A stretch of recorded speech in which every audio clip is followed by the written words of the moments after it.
Live from the City of Angels, it's Sunday night. Call it fire now.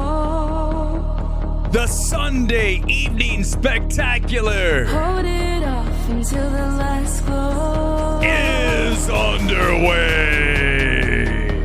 When you say I'll go, Tonight, the live MMT there's no way evaluation of Anemone.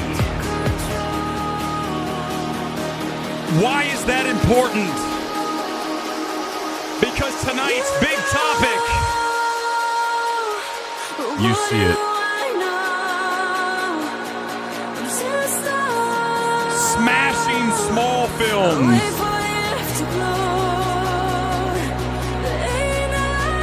If you're not a tentpole, if you're not a gigantic budgeted film, you are in trouble at the multiplex of late.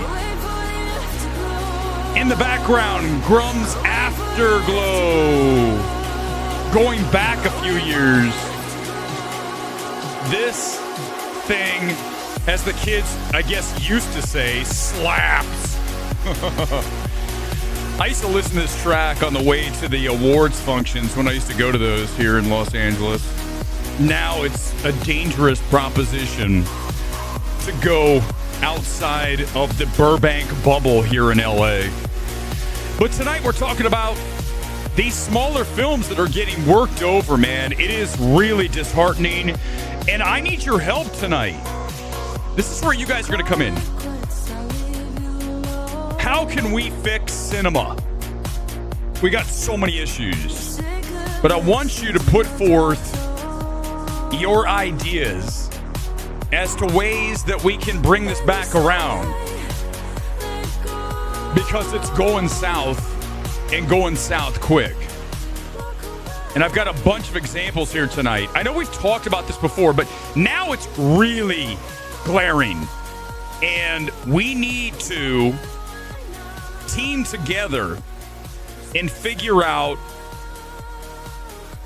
what are the steps that need to be taken to fix or correct course for films that are not gigantic budgeted, as you guys know, the industry calls 4 quad tent poles, right? Everybody wants to see these films. Not the films we're talking about tonight. When we talk about something like Smashing Machine, which just went down this weekend at only $6 million. Look at Anemone, tonight's MMT evaluation film I really like. Very surprised to like it as much as I do. But that film, $800 per screen. This is really major, catastrophic. This is not like, haha, this is another thing Weber is being hyperbolic about. No. This is very real. And I'm going to bring it in here and show you guys what is going on.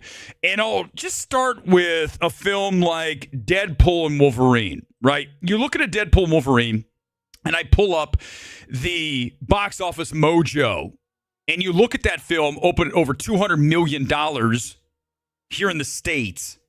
That was an average, let me zoom in here so you guys can see, per theater, $50,000, $222. Huge, right? Let's pull up an Oppenheimer, and we look at that. Opening weekend, $22,800.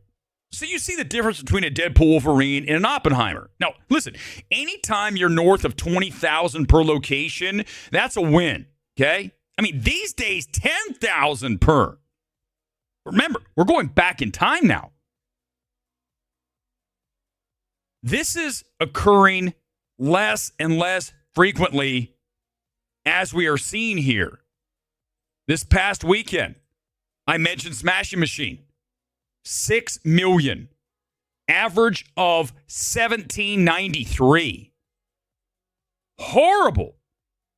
And what you have to know about these low PTAs, per theater average, is that This accounts for Los Angeles, New York, Chicago, San Fran, and also Tulsa and Indy and Columbus, Ohio, my hometown.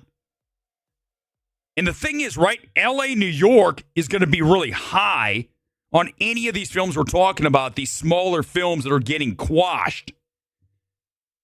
When you go to a smaller market, I'll bet you there's like 5 people who went to go see An Enemy in Columbus this weekend. 50 max. But it wasn't always like that. That's the key. Go back to Parasite. 2019. Pre-COVID. Now, I'm going to tell you what's happening. I'm going to explain all of the things. It's not one thing, 2 things, 3 things. It's an avalanche of a bunch of factors. We go back to 2019, before COVID and the window eradication. What does that mean? That means once COVID hit, oh, what? Theatrical windows? What's that mean, theatrical window? In the past, pre-COVID, 90 days. If you debuted in theaters, you had to wait 3 months to drop it on streaming. But when COVID hit, if you remember, almost every one of those films that was in the multiplex at that moment in March of 2020, it was at home on digital within days. And the studios were like, yeah, we're going to sell the shit out of this because everyone's locked inside. And we can give them the movie that was just at the theaters at home. And they got addicted to it. Go back to Parasite, 2019. Okay? Platform release, 3 theaters. Look at that average. $131,000 per location. Now, I'm seeing fewer studios use the platform. What's platform? New York, LA. The safest markets, where all the cinephiles are. AMC Burbank, my home theater, right? Everyone there is hardcore movie fan. We get the biggest crowds for really small films. Great example, Twinless, one of my favorite films of the year. By far, top 3 films of 2025, Twinless. Twinless continues to play well at the AMC 8. Now, for those of you who don't know, we have 3 AMCs in Burbank. The 16, the biggest one with the PLFs. Then we have the 8 in the mall, and the 6, which is the underground bunker theater. So we have 3 options for AMC in Burbank, and Twinless is still killing it at the 8. Small screen, but either way, it's doing well because word of mouth is strong. Because I keep telling you guys, you got to watch Twinless. But that film opened sub 1,000 per location. These days are over. The Parasites. Okay, you don't believe me? How about Anora? Go back 1 year. The worst Best Picture in the history of the Academy Awards. I mean, no contest. This is the kind of thing that destroys all credibility. We talked about that last Sunday, the credibility destroying films. And Anora is, without question, on that list of recent films. But you look at this, it was platformed, but look at the number, 91,000. Not 130, 91. So we've lost a quarter. 25% down between Parasite and Anora when it was platformed.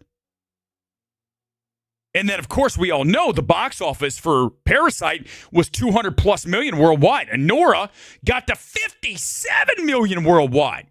Now, Parasite is 1,000 times the film that Anora is. The only thing they share is the neon badge. But it's not even a contest, right? Parasite, arguably, without question, one of the best films of the 2000s. I would say, if not a masterpiece, very close. You ask me my favorite films of the past 6, 7, 8 years, you're going to throw Parasite in there. You're going to throw Tar, obviously. Throw in something for me, personal selection. If you haven't seen Moon Age Daydream, the Bowie doc, oh my God. I'm sorry for you that you missed that in theaters, in IMAX. Because at home, it's not the same. That Bowie doc was another dimension of cinema for me. Artistically, just perfection. Love that film. But what you're noticing is cinema is devalued. And there's so many reasons, right? We already mentioned windows gone. So why does that matter? Well, okay.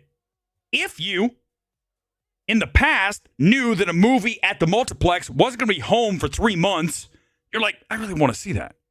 You're going to venture out of your house because you have FOMO. You don't want to wait 90 days. Well, guess what? You don't have to anymore. You only have to wait 2 weeks in some cases. Universal's like one of the worst. 17 days. During COVID, as you guys know, day and date. They were both in theaters and at home. Well, I wonder how that's going to go. People are lazy. The economy sucks too. I mean, that's one of the, without question, that's one of the factors here. Okay? People don't have the disposable income that they did back in 2019. Way worse of an economic situation now, today, than it was in 2019. And COVID had a lot to do with that, right? Printed money. Hey, everybody, here's a whole bunch of cash. Well, I wonder what's going to happen. Devalue the dollar. And you wonder why everything you buy at the grocery is at least 50% more, in some cases 100% plus more. My favorite Walmart seltzer, as you guys know, right here. Okay, $2.88 pre-COVID. Now, $4.88. Someone help me with the math. That's like 75% up, right? So that is another issue that cinema is dealing with. How about another issue? Remember back a few weeks ago when that guy went to AMC Boston Common and got beaten up for telling those kids to shut up? This is another factor. People are rude at movies. People take selfies during the credits. Where's my boy tonight? Where is he? Roll up, buddy. But for real, people have their phones out. People talk. They're just disrespectful. They don't know how to act in public. Last night, when I saw an enemy, it's no fun to say, an enemy, I was sitting in the back corner and someone had their phone out for like the first couple seconds of an enemy. And I was like, put your phone away. No joke. Like that. Really loud. And because I said it so forcefully, the phone went away fast. Because I was behind them with a deep voice. Put the phone away. But that doesn't always work. Or in the case of the AMC Boston Common situation, it gets you jumped after the movie. That's an issue. Also, a big issue that some of you don't want to admit. I'm not the most political guy. I try to play as centrist as possible. That doesn't mean I don't have an opinion about issues. I talk about immigration all the time on this. If I haven't, here it is. Here's my stance. Is that immigration, awesome. Let people come into the United States. Not unfettered. Not unchecked. We've got to have some controls. Again, if I want to go to the UK and start broadcasting MMT live from London, which would be weird. Like, what time would I even do that? It's like 8 hours ahead. So right now in London, it's 4 a.m. That would be really uncomfortable for me to be doing a 4 a.m. stream to try to match this up. We would just alter everything and I'd go with whatever the London situation was. You'd have to adapt. I'm not going to adapt for you. It's my channel, my time. But when you look at me going to the UK, and I want to live there, which I actually have given some thought to. I'm like, hey, you know what? Let's move around the world and see the world, live there for like a year. Just think about going to New York City for a year. Why not? Right? Go there, see what it's like. Do I like it or not? I'm kind of over LA. But back to the UK. Do you think I can just go there, set up shop, and they're not going to say, where's your visa? Where's your proof of residency? I mean, that's the thing, right? But back to the politics of this. There's a lot of people who do not like Hollywood. They don't like being preached to. They don't like woke stuff. And we've had our discussions about that. I'm not the anti-woke channel. But I have had comments one way or the other. It just depends. It's really a situational thing for me. In each individual film that we're looking at, does it work? Is it necessary? Or is it inserted forcefully? If it is, that's going to be a problem for me.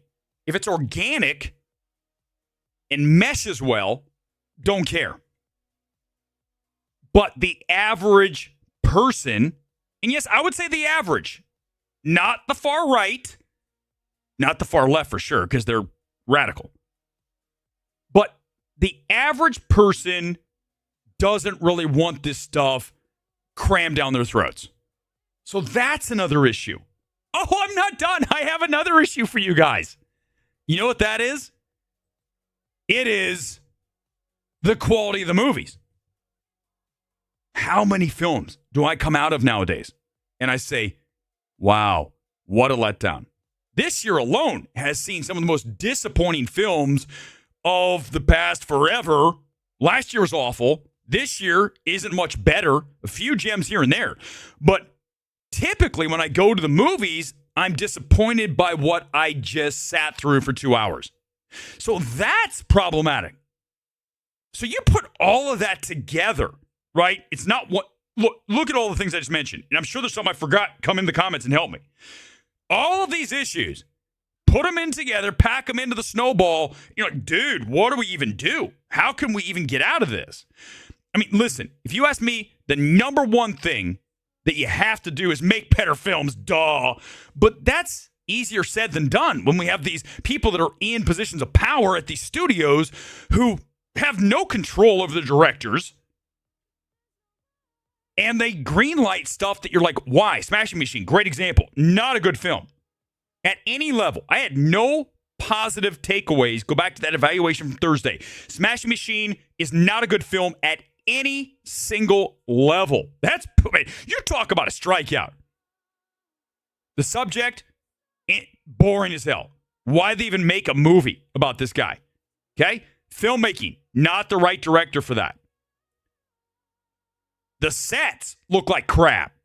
How about when The Rock tears the door down and it's like made of foam? It's embarrassing. What am I watching? Like a sitcom on Fox? Awful. Man, Smashing Machine's bad. I'll tell you what, you can add Smashing Machine to the list of films that will destroy your credibility because, oh my God, I really like the Smashing Machine. It's a great film. You've just told the world you have no taste, no discernment, and no clue what you're fucking talking about. Man, I'm just over people that have no level of talent, of discernment. Let's just call it that. I'm not going to pretend that everybody has good taste. That's absurd. And yet, we live in a space here in the film space. Just stay here in what I'm doing. You know, people in this space have no business talking one fucking word about any of this. They haven't proven it. They open their mouth and they prove they have no clue what they're talking about. And they just show up like, oh, I'm the best. I'm the king. I've got a crown on my head from Burger King. No, you haven't done it at all. You have no track record. But yet, that's the world we live in. Because it's not nice to say things to people if they're trying. You know what, Johnny? You're really not very good at this. Those words are violence. It's the world we live in now, right? If you say something mean, this is mean. You can't do that. We can cancel you. But we have so many problems. But the number one takeaway here from this long-winded intro is the fact that we are on the very precipice of losing all of these small films forever at the multiplex. Here's what's going to happen. The local theater near you that's 1/2 as full as it was 5 years ago, 1/10 as full as it was 10 years ago, it's going to close. And you're going to have to drive across town to the one multiplex that still stays. Even here in LA, you're talking about places that I bet will be gone. Okay, let's look no further than ArcLight. ArcLight was the number one movie destination in all of Los Angeles. Right in the heart of Hollywood. During COVID, they shut it down. Everyone's like, it'll be back. That was one of the leading theaters on an average for any film, especially the smaller films, the A24s, the Neons, anything that was artistic and indie, the films we're talking about here tonight. Focus. They always did well at ArcLight. It's gone. It hadn't come back. Or some guy on Twitter is like, ArcLight's coming back. Dude, give it up. It's over. Do you not see this? How do you not see the signs? Movies are dying. There's no way. I'm just going to listen, I know I asked for your help. I'm just going to lay it out like this. There's no way to fix it. It's over. Right? Like Shannon was told in Drive when he gets his wrist slit, it's over. Just don't. It's done. I hate to say it, but it's true. Being in LA, I'm lucky. I'm still going to get these things. You, wherever you are, good luck. Unless you're in a major metropolis, you are not going to get these films.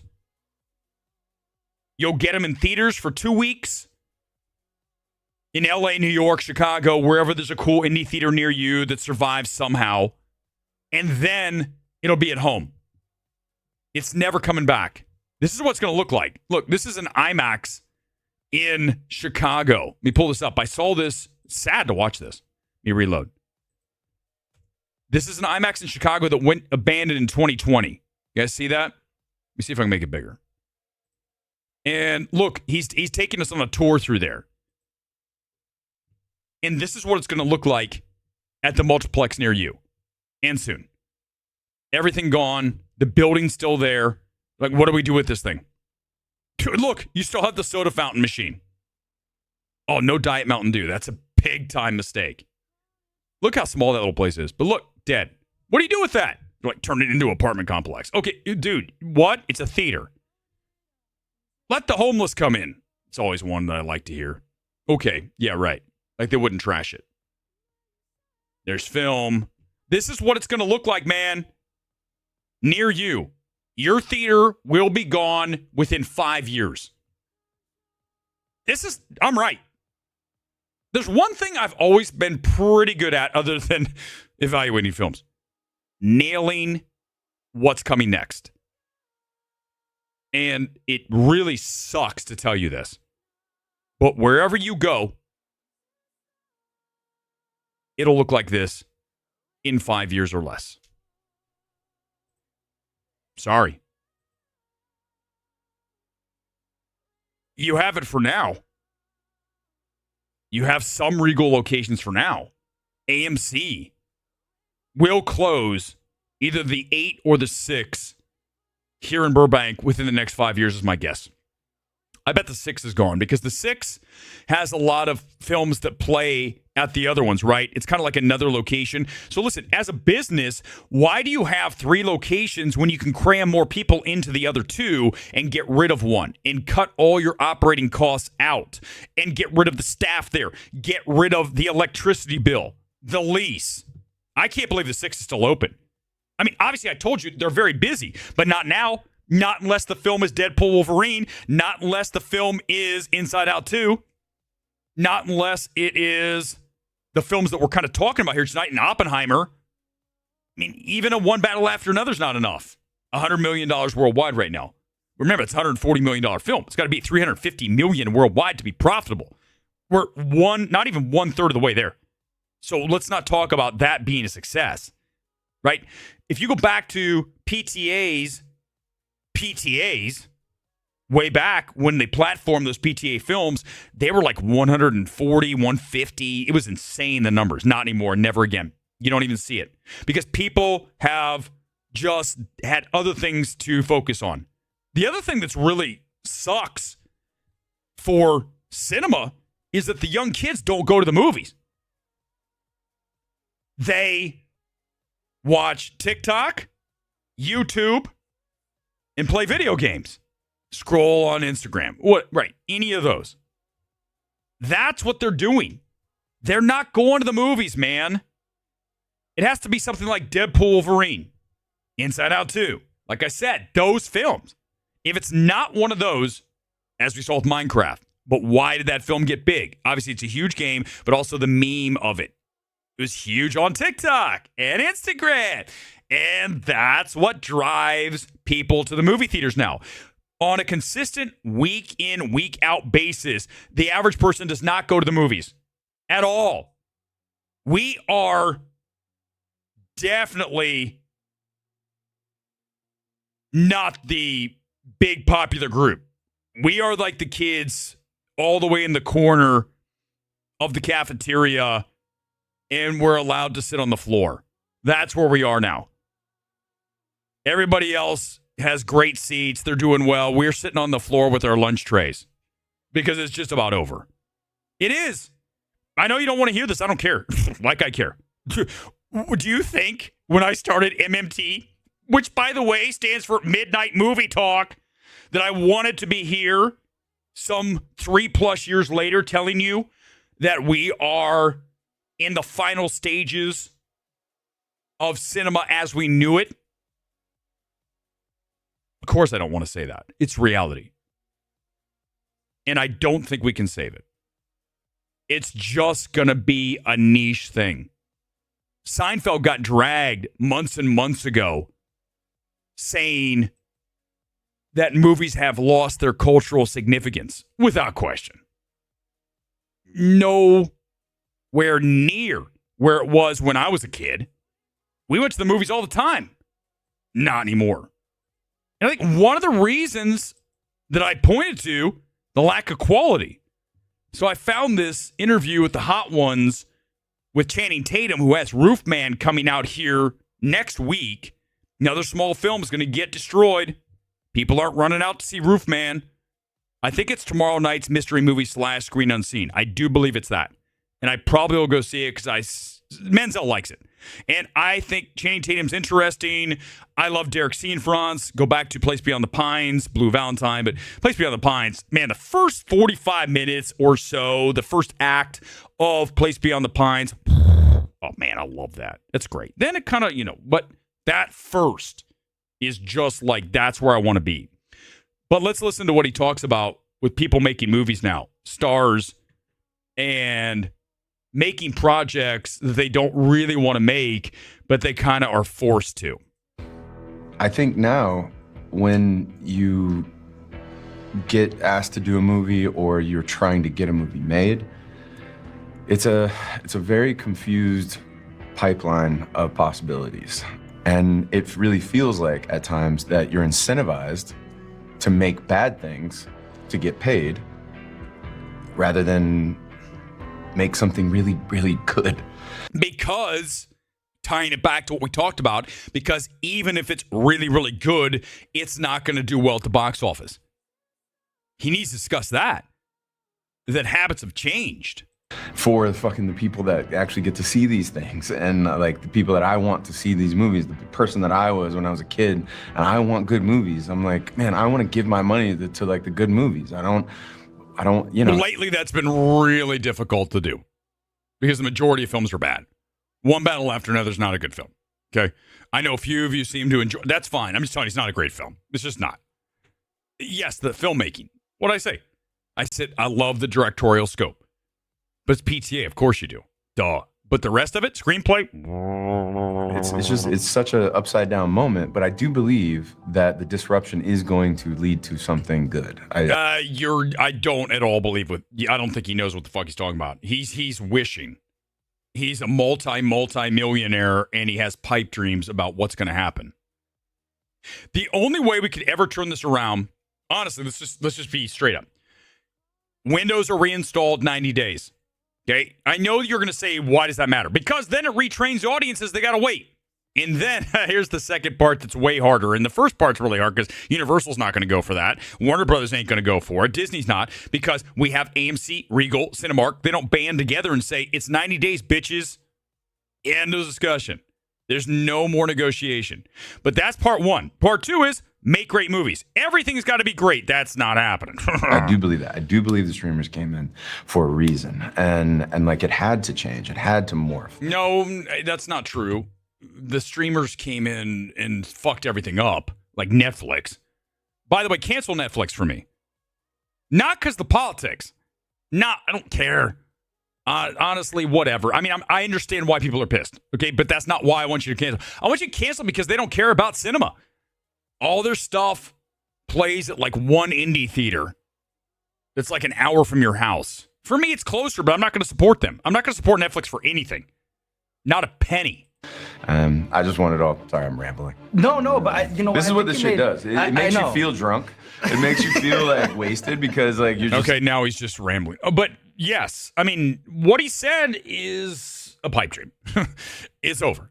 It's over. Over. All right, I'll get to as many comments as I can in a minute, but I do want to get to An Enemy because I like this film. I really do. It's tonight's MMT evaluation.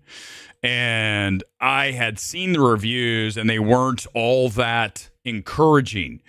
This is why you only need to trust the gold standard MMT. Everyone else is a fraud. Name somebody, they're a fraud. Because An Enemy has so much going for it. Here's 30 seconds of the film, and then the MMT evaluation live here on MMT.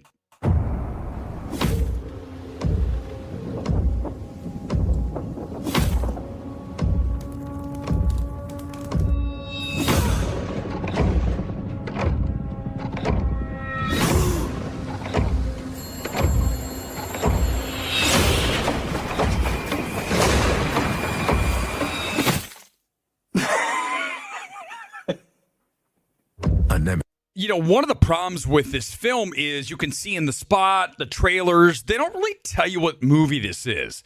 This is essentially a family drama. I don't want to give this away because I knew nothing going in, and I want you to as well. But I believe that there's enough here to access from an emotional standpoint that I was not expecting. Now, I tell you it's about generational trauma. And you're going to say, that doesn't sound like what I want to watch. I get it. But you need to know why you need to sit through it. Because as you can see in the trailer, and what I always love to see when I go to the movies, doesn't happen often. Not nowadays. Are these directorial artistic flourishes that are throughout this entire thing. From the opening scene all the way through. The cinematography, some of the nature shots. Wow. I mean, just stunning. The cinematography, really great here. Also, a really cool mood piece score. Love the composition here. Now, I'm going to give you a taste of it because this is what you get. And we talk about so often how a score is everything to a film. It makes the difference between an average film and a good film and a great film and a masterpiece. Look no further than Social Network. Listen to this. This is a taste of what you're going to hear during An Enemy.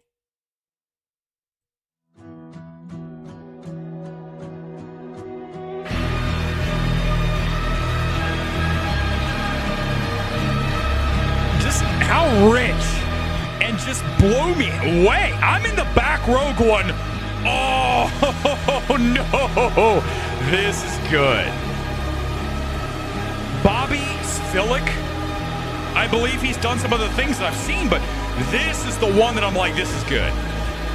You hear that and you just instantly are, your mind, right, all of a sudden starts to create like almost like new pathways when you hear stuff like this with matted to the cinematography. Man, it just was really where I was at last night. I was so into this film because it is everything that I want out of that atmosphere, right? The mood piece of this film.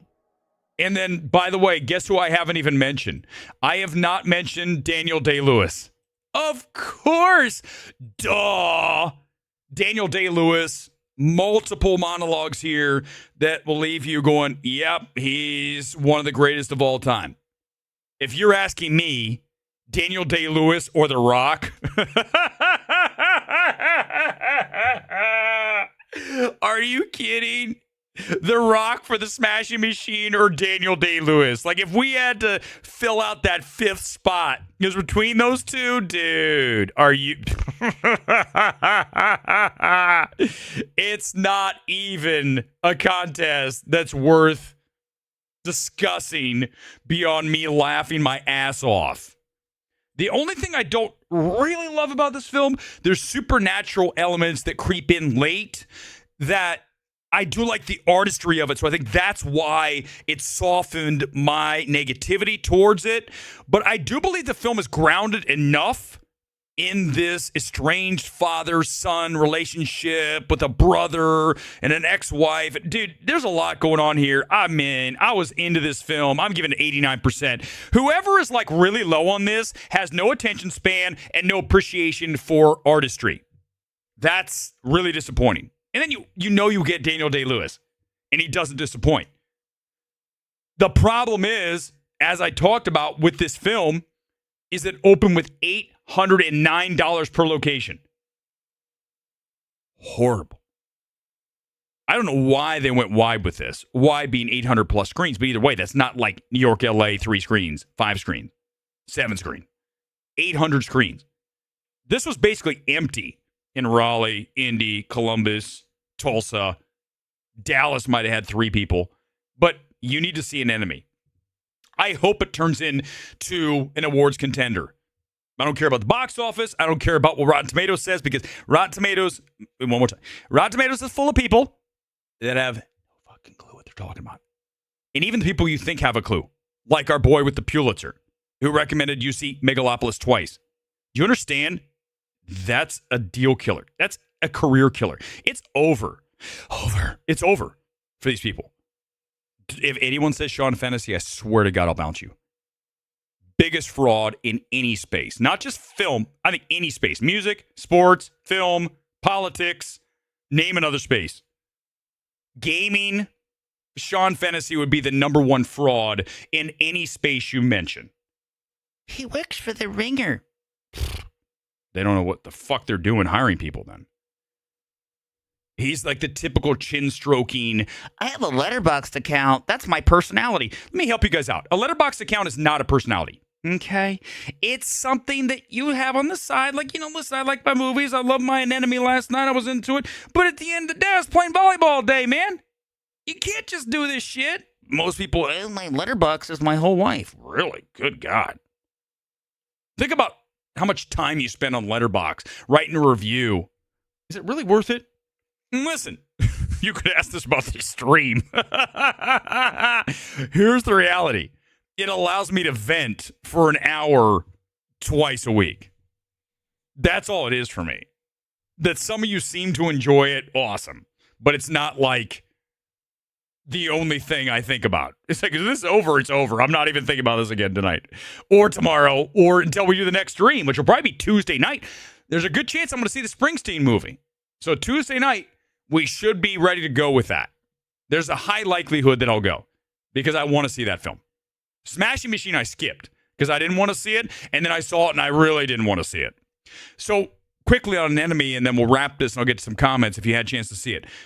Here are the Oscar opportunities, right? Obviously, Daniel Day-Lewis. I think cinematography, and I also really encourage a score.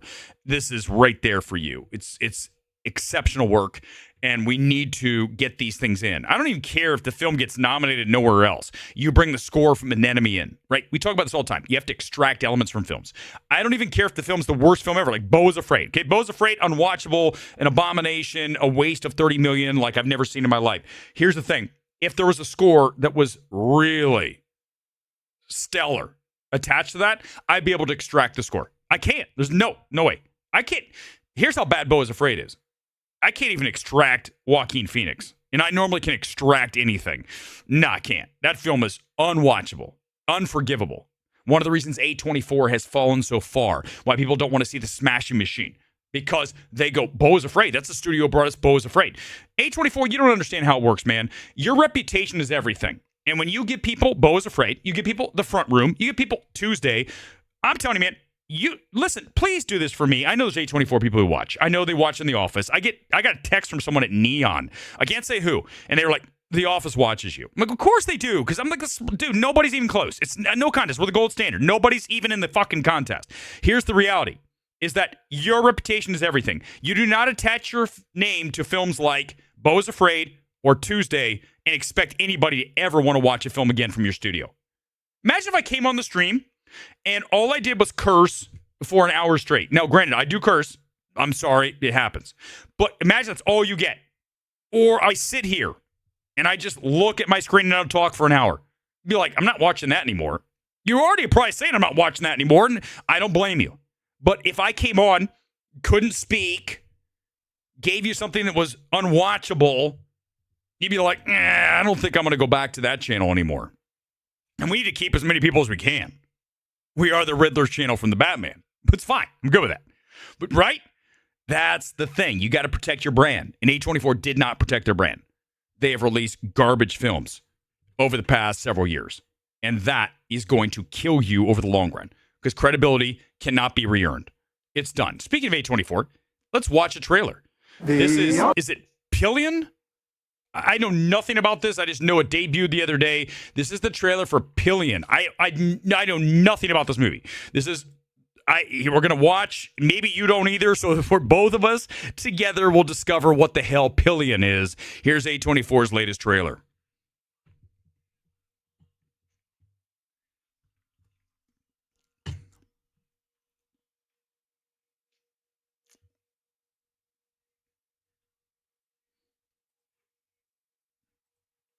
Oh, shit. Sorry. My bad. I'm watching the trailer and it's gone. I hit the wrong thing. Hold on, everybody. I can't believe I have to watch this again. My ears are already ringing from... We'll make this quick. I'll pop it in right now. Follow him There it is. wherever he may go. There isn't an ocean too deep, a mountain so high. This is quintessential A24 right now. Right? We already have a gay romance, which is fine. Listen, Twinless is a gay romance. Gotta love Twinless. So good. Okay? National anthem. Gay romance. Right? I'm okay. It's fine. I'm just saying this is quintessential A24. Keep me away. How do you get a man like that? I have an aptitude for devotion. I must follow him. Ever since he touched my hand, Is that Skarsgård? It is Alexander Skarsgård, isn't it? He is handsome. I'm not going to lie. and near him I always must be, and nothing can keep him from me. Well, let's just make sure that we're clear. This is very niche, okay? And I understand. Again, when A24 does something like this, it's for a very specific crowd. This is kind of what they started with. Films like this. You go back and you look at A24 over the years, all the way back to Spring Breakers, right? A film that stands out, I always mention this whenever I talk about A24, End of the Tour. If you've not seen the End of the Tour, oh my God, what a film. What a film. A24 is one of my favorite A24 films, End of the Tour. So if you have not seen that, you need to add that to your list, your queue now. Okay, it's that great. Eisenberg and Siegel. Oh man, I might watch that tonight when this is over. He is my destiny. I love him. All right, I got enough. Chains, gag. All right, that's okay. I got it. Maybe I'll see it. I probably will. Let's watch Jay Kelly, and then I'll get some comments. Jay Kelly is the Netflix movie with George Clooney. They're hoping this is a Best Picture. This is a bigger audience kind of thing, right? Listen, I know we're niche, but I still want to service as many people. I don't know. After watching Pillion, maybe that wasn't really the word I wanted to use. But I also want to mention it's the MMT kit tonight is Chorizo Osaka. This is one of my favorites as well because it's got the pink, it's got the dark blue. It matches with the background. Here comes Jay Kelly. Let's watch this. I don't want to be here anymore, Jerry. I want to leave the party. Jay Kelly, so handsome. Look at you. You're the American dream. So this is George Clooney, Adam Sandler, and this is Noah Baumbach. Love Noah Baumbach. Go back to Squid and the Whale, right? You go back to Mistress America for me. You look at what he brings to the table, Francis Ha. Mistress America is one of my favorite smaller films of the past 10 years that doesn't get enough discussion. Some of the lines in that film are just straight up brilliant. I had a chance to talk to Greta Gerwig, waiting for the John at the Critics' Choice Awards about 3-4 years ago when I was in Critics' Choice. Now I wouldn't even be part of that organization because it's so corrupt. But back in the day when I was, not as educated and I thought that they were okay, she was going and I go, listen, I love Mistress America. She'd had a few drinks and she goes, wow, that's very nice. They get told stuff all the time. Remember, my specialty is hitting a celebrity with random shit. They go, what? Like, you saw that? When I talked to Elizabeth Olsen and we had a connection, right? We had a fucking connection, guys. Don't make me go over the whole night again. When I'm talking to her and I'm like, my God, you are the most stunning thing I've ever seen in my life. I mentioned Mary Margaline Magadana, the M movie about the cult, and we talked about that for at least 5 minutes. At least it felt like 5 minutes. It might have been 5 seconds, but it felt like an eternity staring into Elizabeth Olsen's eyes. Last of the old movies. I'm down here. You're up there, you're down here, you're in here. We did this together. See you, Dad. I'm leaving on Saturday for Paris. This is your last summer. It'll be so lonely here without you. No, it won't. I mean, he just does the same thing over and over. I like George Clooney. A lot of you don't like his politics. He's just George Clooney. Hey, what's George Clooney doing? He's doing George Clooney in every movie. Even something like, where was something where he really stretched himself? Right? That, I don't know. Man, that's really hard. Everyone come up with something that he did not do George Clooney. Good luck. Let's continue. You're never alone. Really? I think I'm always alone. Thanks a lot. He's doing Descendants. He's doing, name it, right? Anything. Michael Clayton's fucking great. But he's still doing George Clooney. Thinking about her leaving, I feel like I missed it. We need you now. Jay's having a nervous breakdown. It's bad. It's really, really bad. Jay, where are we going? Meg, where are we going? France. France. Well, Hollywood will love this because he's a movie star, right? And Adam Sandler's his assistant. So this fits really well with it's just Netflix. So F Netflix. But of course I will watch this because Noah Baumbach, I like Clooney. Forget the politics. I like Clooney. And I will have to watch this film. But not in the theater. I'm not paying. France? Stars, Is that Jay Kelly? they come and go. Pardon, mais c'est chez Kelly. They come fast, they come slow. When I look at you, I see my whole life. They go like the last light of the sun. I don't know who to be mad at, but I'm finding myself being very mad at you, Ron. Be mad at me, Liz. The train was my idea. That's the problem. I'm not allowed to be mad at you. All you see is glory. Lately, I feel like my life doesn't really feel real. I'm suddenly remembering things. I mean, dude, it is the same thing over and over with him. I'm going to stop because I don't want to watch the rest of this because I want to end up seeing it. Well, I don't want to have things spoiled, right? But seriously, I defy you right now to name a movie that George Clooney was in where he didn't play George Clooney. I will send out MMT swag. I don't even really have any, but up for grabs, my Sark from Tron figure. No way. No. This is totally a goof. Not happening. This is my original Tron figure with the disc. Do you see the disc? Look, the disc comes off the back. It's still here. There's the disc. It's glow in the dark. This is Sark from Tron. We're seeing Tron on Thursday. We'll have the reaction. Yeah, I'm old school. We're not some of these people. Oh, I love that Simone liked this. I'll come back to it. Simone, okay. You liked An Enemy. Love it. All right, let's see. Any comments I didn't get to? I'm going to get to as many as possible. We're almost done. I mean, I've got about 10 minutes. I can do comments. I don't think I have anything else. Let me double check before I say I don't. No, I think we're good. If there's something I missed, please tell me. But if there's some George Clooney movie that he doesn't play George Clooney, we can play that game for a minute. Batman and Robin. Come on, Phantoma. I like George. I mean, like I said, he is doing him. Yeah, really, it's George Clooney playing himself, right, Simone? No question.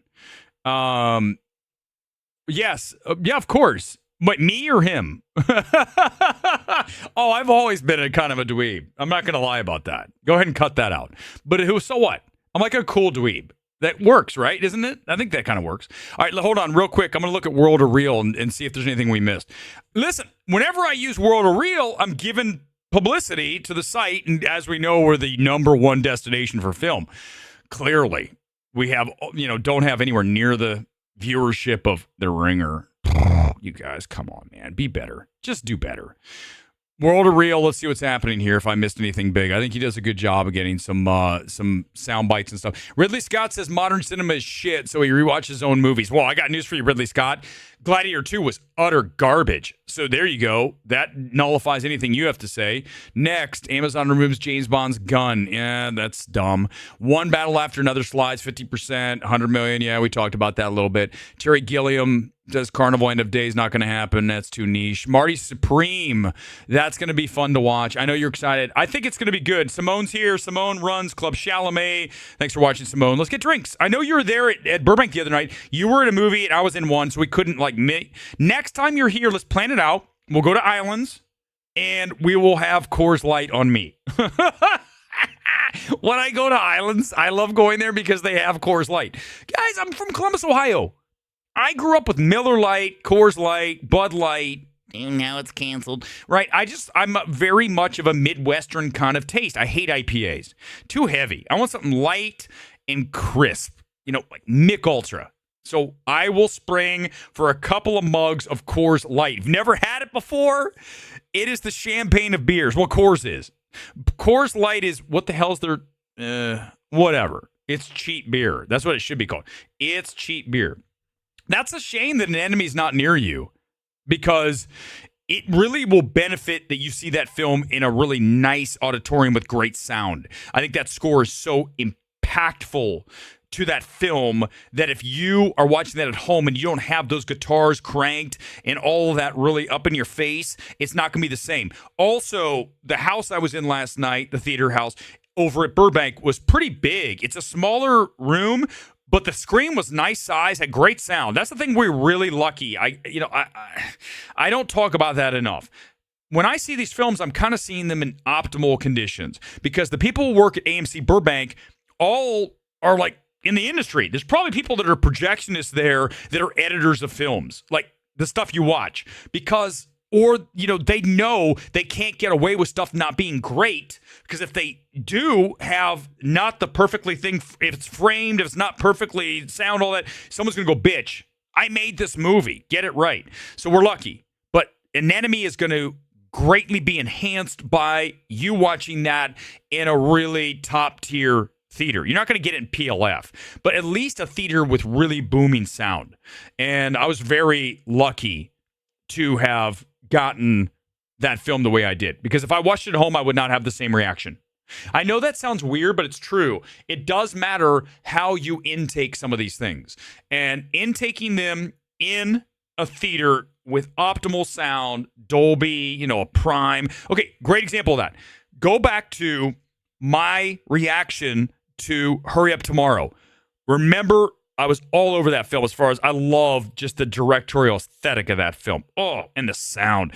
I saw that in Prime. Remember, Prime at AMC has the subwoofers in the seats. So it's it is just intense. And that adds to your viewing experience. So if you didn't see it like that, you might not think Hurry Up Tomorrow's as great as I did. I saw it on a massive screen with booming subwoofer seats. This matters when you're watching a movie about the weekend that doesn't have a good script. But when you see the imagery that we get coupled to the weekend's music, and you get that him up on stage, you get the bass and all that, it's just that's what I want. And I am guilty of this, right?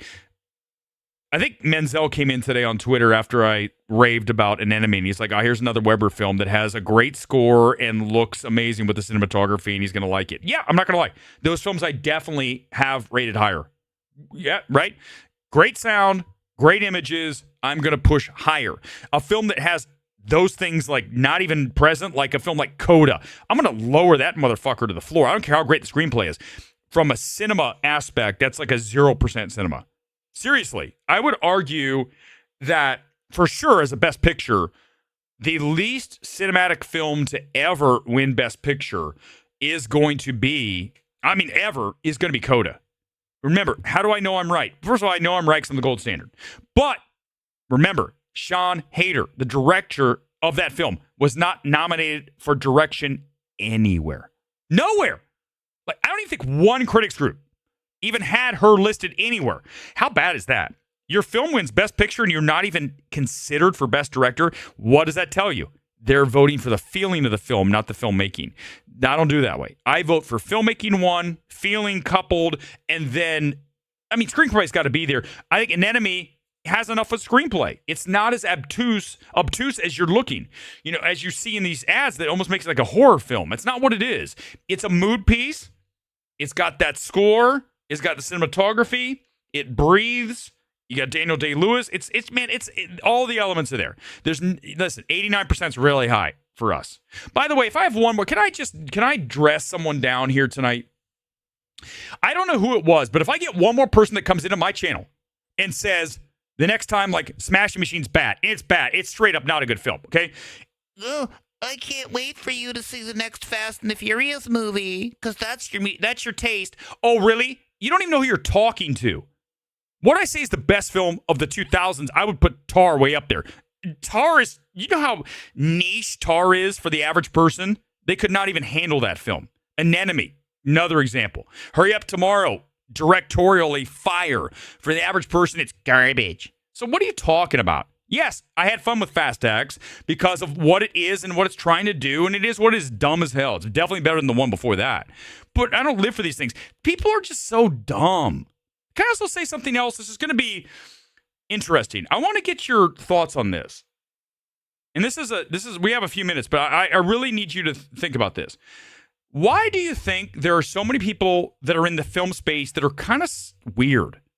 Like, right, like when I go to the movies a lot, I was there last night, and I saw this guy, and he was like a little off his rocker. I was waiting to go in, and he was walking in and looking at the screen and coming out. Walking in and coming out. Like he was like obsessed or something strange. Like, what are you doing? Do you have OCD? What's happening here? And I see it a lot. Movies tend to, especially in Burbank, bring a really kind of oddball crowd. And I'm not saying you can't be an oddball and enjoy these things, but for whatever reason, I don't know what it is, but it's like mainstream people don't want anything to do with An Enemy. It's all these strange-looking people. I'm just making an observation. I don't know what the answer is. I'm just stating what the facts are. I mean, listen, if you watch NFL football and you like watching dumbass sitcoms, you're not going to watch An Enemy. You're never going to walk into the theater. So I guess I answered my own question. Thank you, Shay. Appreciate that. For the membership, awesome. I need to restructure that. You know what I'm going to start doing? I think I'm going to change a couple things on the channel. I'm going to make a membership level where we just do streams for members. That's it. Maybe even a review only for members, right? That's it. If you're a member, you get to watch the review. If not, I'm not talking about it. And it'll be something smaller. You know, it won't be Tron Aries because you'll be like, well, I want to watch for free. Well, I mean, listen, it should be free considering that we are the Riddler channel from the Batman. But I think we're going to start to do that, like a little more of specialized things that we can do, and there's only 10 people watching. So what? I don't care. You know, the funny thing is, guys, listen, I swear to you, I don't even pay attention to the number. Like, I use StreamYard, right? You probably gathered that. You've probably seen some StreamYard on other people when they use it. So I have a number of people watching right now. I don't care. That number could be 1, could be 100. When we had the Oscars, 1,000. I mean, we don't really do above 1,000. It is what it is. It's a niche show. It's a niche channel. And I'm not going to change what I do to fit into views. Never going to happen. So that's what it is. But my point is this. I would be doing the exact same stream right now for 1 or 0 than for whatever the number is. I can look right now. Over 100. Well, whatever. It is what it is. It doesn't matter. The performance doesn't change. It doesn't matter. I do the exact same thing. Because you should never in life worry about if there are people watching or whatever. You just do your thing. If people like it, they like it. If they don't, they don't. I don't care. This is my thing. I created it. I'm happy I created it. There was a time when I looked at this corner of my place and I said, you know, it'd be cool right there. What if I put a bunch of like FYC boxes on the wall and I just started rambling on about films that I liked? And we can do some evaluations. I can talk about box office. And look, it's here. I created it. It's all that matters. That's the win. That's the win. That's the win. You guys understand in life? The win is you doing it. That's it. Today I was playing beach volleyball, right? With my guys. And it was not a great day for me. Not play well. The wind was a little bit up. I've got a little bit of an issue with my heel. This is what happens when you go to the gym 5 days a week and you beat yourself up. I'm no longer 28, so I don't recover as well. But here's the reality. I looked around for a moment because, you know, like sometimes you focus so much on Am I doing well or whatever? I stood back and I kind of like try to disassociate and pull myself out of my own body and look at myself and say, I'm proud of where I was. I told you guys back in 2015-16, I went through some shit when I was getting out of TV news and I was super depressed, like didn't even want to continue on. And I thought back to that time and where I am now and doing the things I do and just being happy in the moment as much as I can be, present. And I say to myself, I'm happy. Good for you. Look at this. You created this. And that's what you need to do with your life. It doesn't matter about other people's approval. It matters your approval. That's what matters. And once you realize that, you're going to be a winner, no matter what it is. Even if it's just you, all you have to do is make yourself happy, not at the expense of others. I mean, listen, we've done that a little bit here when we make fun of a Zach Pope or I drag fantasy every week. But it is what it is, man. It's words. I'm critiquing them. I'm hammering them. Grace Randolph, whatever. It's my channel. I can do whatever I want. All right, let's roll the comment blast closeout here because it's an hour. I want to try to make these things 1 hour and out. And a lot of times it flies by because I can just fill an hour all by myself. Do you see anybody else on here? Let me get the score up for An Enemy again because I really want you to listen to this guy. I really do want you to see this film. Hold on, let me restack it. Give me a second. Here it is. Okay, so the takeaway for tonight is how do we fix cinema?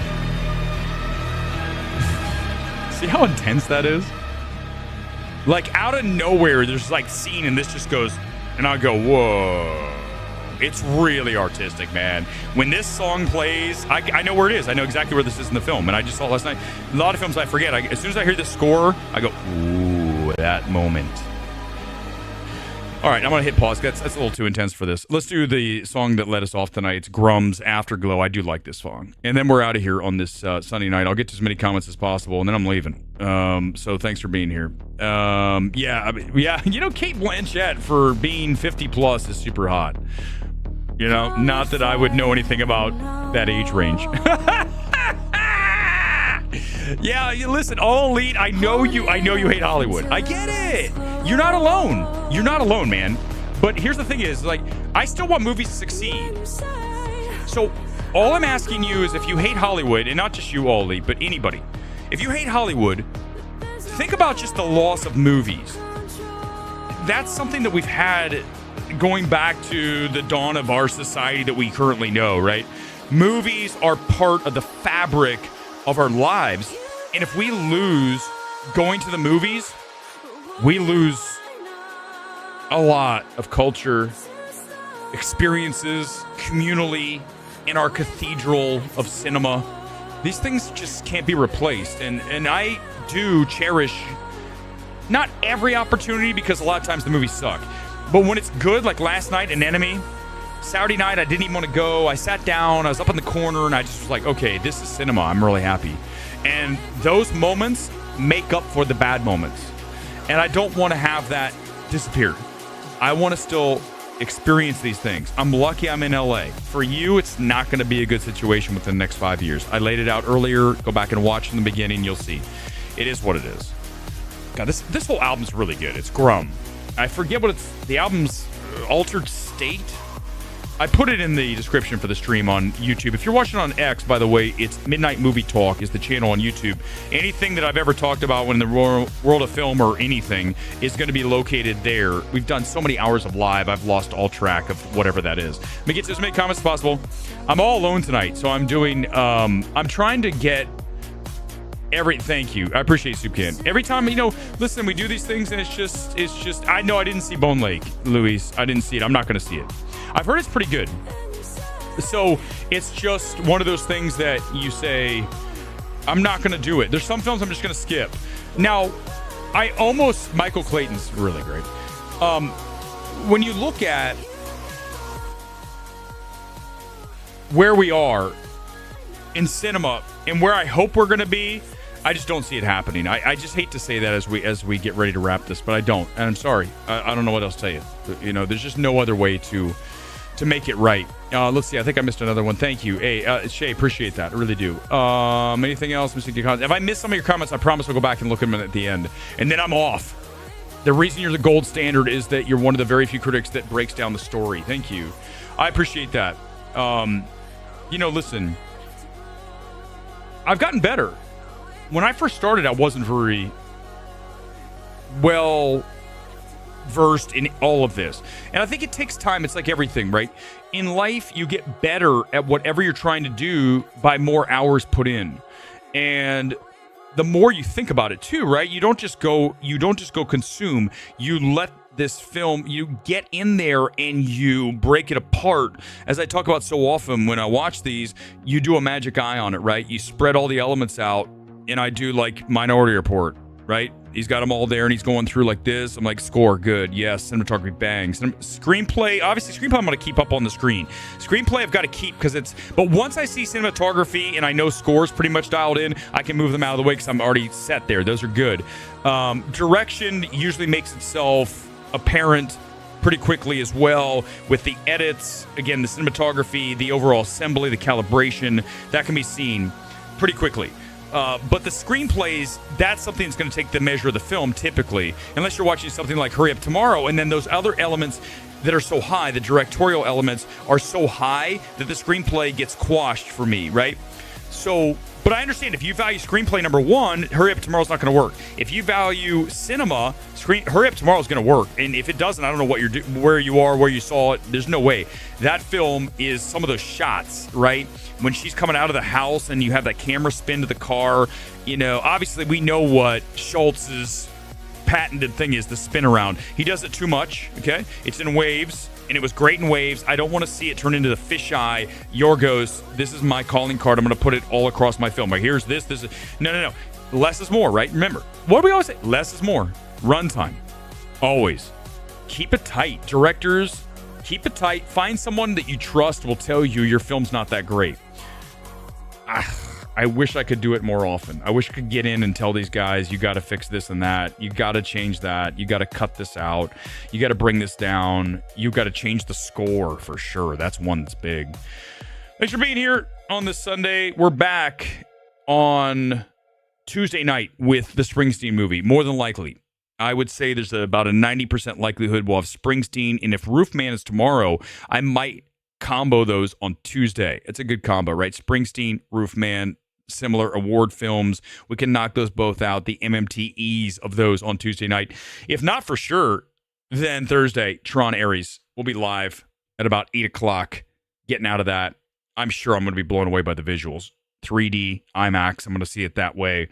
And let's hope it does well. We need a movie to come in and do well, not Taylor Swift coming in and saving the day last second. We need to have a film hit. We haven't had one in a while, and let's hope it happens. We'll see you back here on Tuesday and or Thursday for sure. Peace out. Enjoy your week. Bye-bye.